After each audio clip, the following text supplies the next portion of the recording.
We're here with Felipe Smith, the creator of Robbie Reyes Ghost Rider. Now, you guys might remember that Robbie Reyes will be making his MCU debut on Agents of S.H.I.E.L.D. September 20th, 10 p.m.? 10/9 Central. 10/9 Central. And we obviously wanted to take an opportunity to talk to this incredible writer and artist. So, Mr. Smith, why don't you tell us a little bit about yourself? My name's Felipe Smith. I'm a writer-artist for comic books. I also work in animation. I'm a character designer on Nickelodeon's Teenage Mutant Ninja Turtles, which is a great show. Shout out to the TMNT crew, we're the best. And yeah, I've been writing comic books pretty much ever since I started working professionally. I've always written and drawn my own work. So All New Ghost Rider and the character Robbie Reyes is my first time creating a character that was to be drawn by another artist, because working in animation full-time, writing and drawing full-time in comics is kind of almost impossible to do. I won't say impossible, but really hard. So yeah, that's what I do. Excellent. And Robbie Reyes is sort of a unique character. You guys might remember there's been a lot of controversy. They say he's not a rider, but you know, you can ride in a car, even when you're driving a car. Why don't you tell us a little bit about Robbie specifically? Okay, well, going into the rider thing, in the 80s there was a black car who did speak to the driver, and it was Kit, aka Knight Rider. So you're done with that. He is a rider. He's the Ghost Rider in a car. Officially, right now, Long Beach Comic Con 2016, done. That's been busted. All right, so you asked me, completely forgot your question. About Robbie. Tell us about his story. His story. Well, really quickly, Robbie Reyes is a Mexican-American high school student who's 18 years old. He works at a auto body shop, and he goes to high school. And he has a little brother named Gabe Reyes, who's developmentally disabled. And he has no other family. He doesn't have any parents. So Gabe is pretty much what Robbie's life is about. He wants Gabe to be safe. They live in Hill Rock Heights, which is a pretty dangerous neighborhood. There's gangs. It's a fictional city because I didn't want to misrepresent anybody's neighborhood in LA, but I did want it to take place in LA because it's a really interesting city. You can tell a lot of stories. And also, most of the Marvel Universe tends to be on the East Coast. So I wanted to do something different. And I live in Los Angeles myself. So that's why I made that the location for this story. But basically everything Robbie does is pretty much about his brother. He's a very selfless character. He loves Gabe, and he also loves cars. And so, you know, he ends up having to take a car, enter a street race to make, the prize money was $50,000, which would be enough money for him and his brother to move out of Hill Rock Heights into a safer area. So he decides to borrow this car from the shop, and it's not his car, and that's a mistake Robbie makes. And he pays for it dearly. I don't know, am I giving spoilers by saying how he becomes the Ghost Rider, or? A little bit of spoilers, but it's good, a little bit of spoilers. Okay, well, the one mistake Robbie makes, who's Robbie's a really hardworking, good kid, is that he borrows this car from the body shop to enter this race. He's winning the race, and eventually these choppers show up, and all the racers disperse. Robbie tries to shake the choppers off because he doesn't want to go to jail, because who's going to take care of Gabe? And he gets cornered into an alley. He comes out of the car, gets on his knees, hands on his head, and he's trying to explain to these officers that he was just trying to make money to get out of his neighborhood. He gets shot to death. And we find out that it's not police officers, it's these mercenaries who go up to the car he borrowed, pop open the trunk, and pull out 7 duffel bags with these pink pills. They set the car on fire, call on the radio, and say, target acquired, and leave. An ember off of this car floats over to Robbie's dead body and brings him back to life in the form of All New Ghost Rider.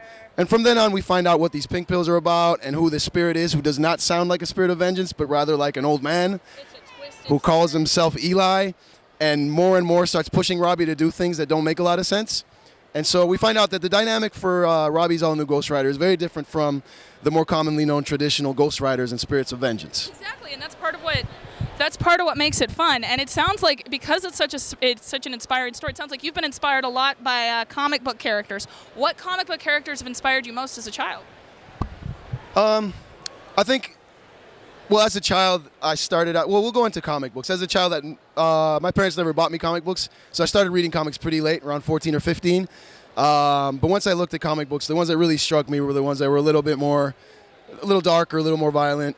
And Ghost Rider was one of them. And it was specifically the Ghost Rider. It was Ghost Rider Johnny Blaze, Spirits of Vengeance, where Johnny Blaze had passed on the Spirit of Vengeance to Danny Ketch, the new 90s Ghost Rider. And so he no longer had powers, but he had a Hellfire shotgun, and he had long hair and shades and stubble and a trench coat. It was very 90s. And then Ghost Rider was pretty much Ghost Rider on a souped-up motorcycle that was more modern. And they teamed up with all these other characters, but I just thought it was really cool that these two guys rode motorcycles, and one of them was a skull with his head on fire. And I did lean towards the darker stuff, and I liked comics like Lobo and Ghost Rider and Judge Dredd and things where, it was mayhem and a lot of just like crazy expressive, sometimes very violent imagery. But later on I got into storytelling already when I was around 22 or 23 years old, because I realized that the kind of stories I wanted to draw were not being written by anybody. And sometimes you just got to do things yourself if you want them to be done the way you would want to see them. So yeah, that's how I started writing, and eventually started doing my own creator-owned stuff. Exactly. Well, you're talking about saying stories that you want to be told, that sometimes you have to tell your own story. And what do you think of the changing landscape of diversity for Marvel and for comics in general? I mean, do you feel like the popularity of Robbie Reyes has helped foster that? Are you excited by it? Well, I think diversity in comics, as well as any other medium, is necessary. And I mean, I think everybody should be represented in all art forms. So, do I think it has fostered that or changed it? I don't know, possibly. I think it was necessary. I do have a lot of Hispanic heritage cosplayers come over and say, hey, like I can finally feel like I can cosplay and not, I'm cosplaying a character that's like me, essentially, heritage-wise. That's great. I think it's cool to cosplay as whatever you want to, but I think, there is a thing about, I'm myself, I'm American, but my mother's Argentine, my dad's Jamaican. So I'm Jamaican, Argentine, Afro-Latino, American, which sounds like a mouthful, and it's what it is. But I haven't yet found a character that I can say that exactly represents me. But at the same time, I grew up with all sorts of characters that didn't represent me, and I'm fine with it. Right now, the landscape in comics is most people are being represented with these new characters coming up. I think that's great. I'm glad to be part of that movement. But basically, I tend to want to tell stories that are, even though they're fantastic in some way, they're still based in reality. And if it's going to be an East LA story with cars, definitely Mexican Americans make a big part of the population of Los Angeles. Hispanics are the greatest demographic. So yeah. Excellent. If I can go a little bit darker, how do you avoid stereotypes when writing these Latinx characters? And what would you recommend to other writers wanting to avoid stereotypes but not having as much experience writing non-white characters? I include myself in this. I mean, as a white female writer, this is something that I would want to know. Okay, well, fortunately for me, it's very easy to write a Hispanic character because I am Hispanic, African heritage American, but I grew up in Latin America and Argentina. So from 5 to 18, I was in a Spanish-speaking country. So writing Robbie, being American myself, but also having been raised in a Spanish-speaking country, it's not really a far stretch for me as a character.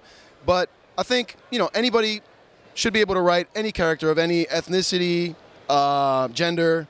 If you're, as a writer, the most important thing is research. And I mean, obviously you don't want to rely on stereotypes and things that maybe you haven't experienced for yourself. But I think the more people you speak to, the more people you interact with, you start getting an idea of how, different people live their life, what their cultures are. But the most important thing is we're all people. We all, we relate to similar things. We respond to certain things in the same way. And characters as a whole, it's a global experience.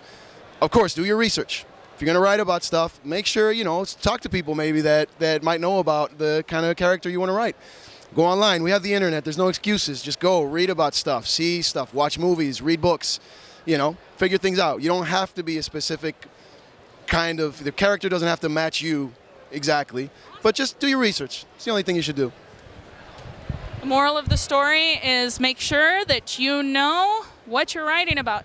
Well, we're about to actually wrap it up, and we definitely would like to hear more from you, and we hope that this won't be the first interview that Mr. Smith gets to do, especially with the comic book community. One last question. How do you feel about the excitement that Robbie Reyes has generated on Twitter and on Facebook? I see a lot of tweets and a lot of posters and fan-made stuff. How does that make you feel as an artist? I absolutely love it. Keep making fan art. Keep dressing up as Robbie Reyes. thanks for stopping by the table. A lot of people came over dressed up, wearing the Robbie Horseshoe T-shirt, congratulating me about him appearing in Marvel's Agents of S.H.I.E.L.D. So thanks a lot. I really appreciate all the support, and I'm glad people are into the character as much as I am. Real quick, you want to give one more shout out for another project that you're really passionate about? Anything? Well, sure. Teenage Mutant Ninja Turtles on Nickelodeon. Watch our show. I love everybody I work with. We're the best. And yeah, People-Chew. It's a series I did in Japan. It's the first manga series made by a Westerner, published through the largest publisher in Japan, which is Kodansha, and that is me. So I can say I'm the first to do something. That's really cool, dude. Thank you so much for agreeing to speak with us. All right, thank you for having me. This is awesome. And we're done.